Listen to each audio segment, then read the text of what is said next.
Hi everyone. So it has been a really long time since I posted anything to the channel. Real life just really got in the way.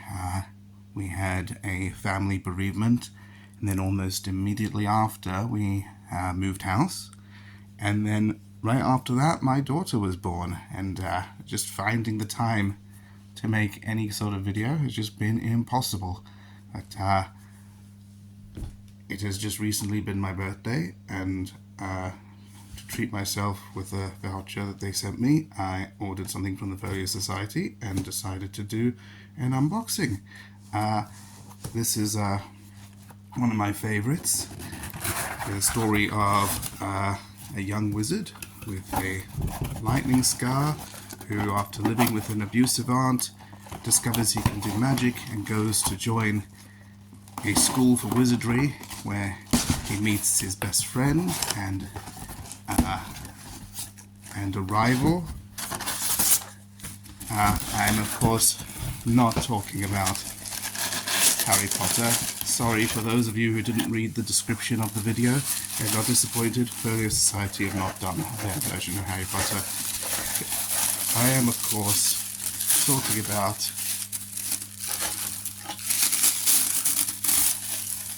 there's always so much wrapping in these.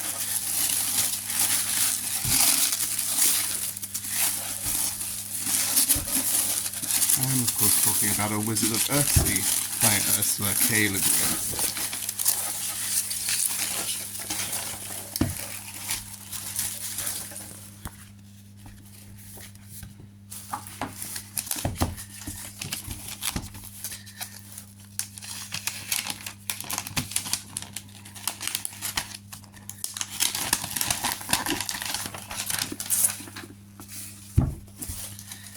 Despite my little description there are actually no real similarities between this and Harry Potter at all.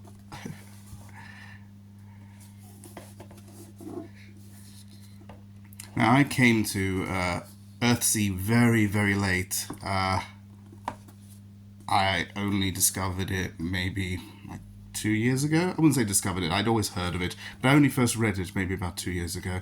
I don't know why I never got to it earlier, considering the type of things I read, but I loved it and was very pleasantly surprised just by her her gentle, calm writing style.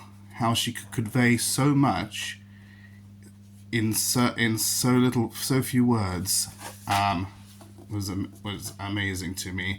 I had the omnibus edition illustrated by Charles Vess and read all of the books of Earthsea there, and then saw the Folio Society had their editions and thought I must get that because they look gorgeous. Of course, I'm now going to have to get all 6 now that I've got one, which is going to cost me too much money. So Wizard of Earthsea, first published in 1968. Ursula K. Le Guin, who was writing science fiction at the time, this was her first fantasy novel. She was asked to write a novel for young teenagers, which she wasn't sure she wanted to do at the time, but then thankfully she did, because we would never have got this.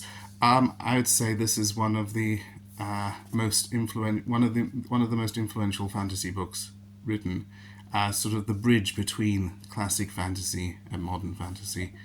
And she was so inspired when reading Lord of the Rings by Gandalf. It's like, how did Gandalf become Gandalf? He's already an old, wise wizard by the time we meet him in Lord of the Rings. So she said, well, how does a wizard become a wizard? So she wanted to start her story at the beginning of the wise wizard's journey, when the wizard is still young, where he learns all his magical powers and learns how to be a wizard, and she came up with A Wizard of Earthsea. I'll give you a look through the folio edition. The end papers, you can see the archipelago of Earthsea.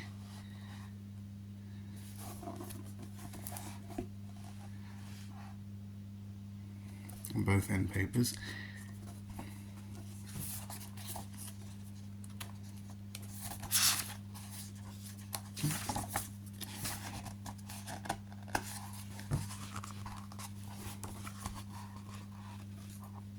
The illustrations are by David Lupton, or Lupton.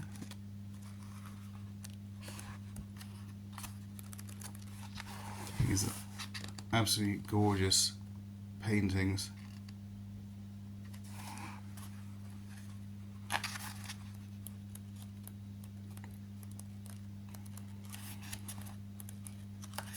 So Wizard of Earthsea is set in the titular Earthsea, which is a world that is not ours. It's an archipelago of several islands, mostly sea, a little bit of land. A completely original fantasy world, which she originally wrote in 2 short stories, which now the names are escaping me. I'm going to have to look it up.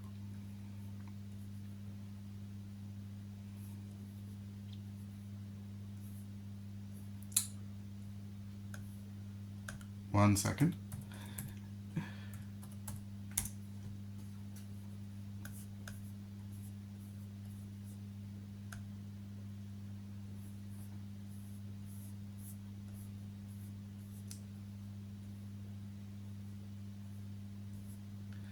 Yeah, the Word of Unbinding and the Rule of Names, the first short stories that she set in Earthsea, although Earthsea is not named in those short stories.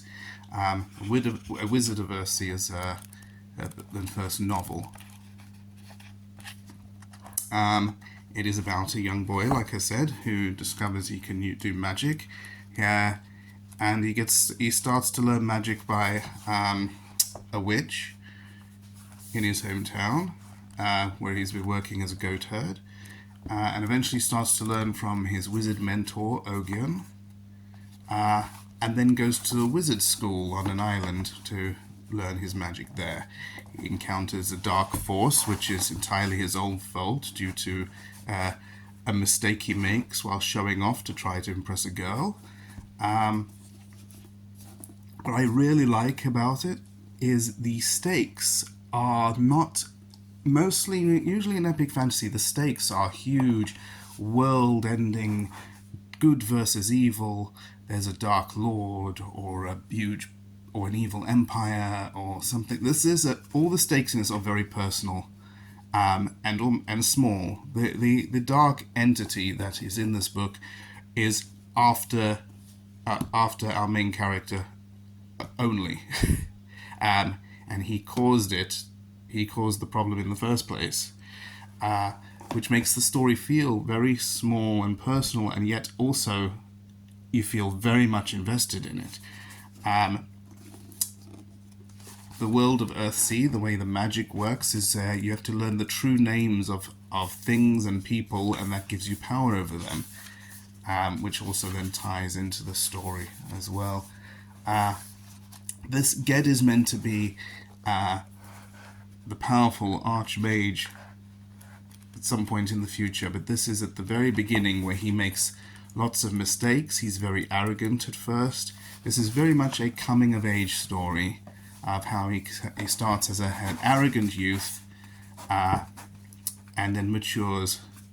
And then, of course, we do see Ged again in the later books as well, and every time we meet him, more years have passed, and we see the character change quite drastically from this book through to the last one. I was also very surprised at just how short it was, and yet it felt huge. It felt like so much happened, and yet it's actually quite a small book. It's a lovely story. It's almost fairy tale-like. And as I said, she conveys so much by writing so little. It's quite beautiful. It's written for, as I said, young teenagers, but definitely a lot of deep themes and stuff that adults can enjoy. In here, you've got Ged's journey from reckless youth to wise mage, the balance between light and dark, power and responsibility. It's quite and it's not like there is world building, but not in the same way that you get in lots of epic fantasies. The world building is subtle. The characters already know their world, so they don't have to keep talking about it. They don't have to describe everything. So everything is conveyed by context. So I'll just do one more flip through so you can have a look at the beautiful illustrations. And as I said, unfortunately, I'm going to have to buy the remaining books as well, because to have these on my shelf with these beautiful illustrations is a must-have. It just might take me a while to save up for each one. I'll do one at a time, and then I'll give a quick look and a quick summary on my channel as I do. Just a thought. I started this channel to look at lovely hardcovers and collector's editions, and I'm finding I don't really have enough of them to post that often.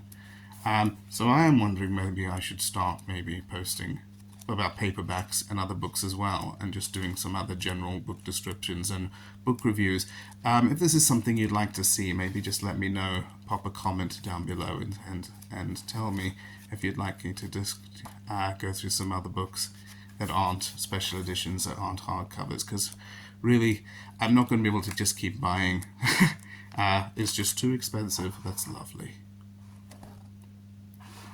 So this is the absolutely beautiful Folio Society edition of A Wizard of Earthsea. I look forward to eventually showing you the Tombs of Atuin. I don't know when I'm going to be able to buy that though. It might be next year on my birthday. So in which case it'll take about 5 years to get through the whole series. So if you like this video, I'd like to see more like it, then give us a like and subscribe. And if you are interested in seeing other books in my collection that aren't special editions and aren't beautiful hardcovers, let me know as well. And thank you.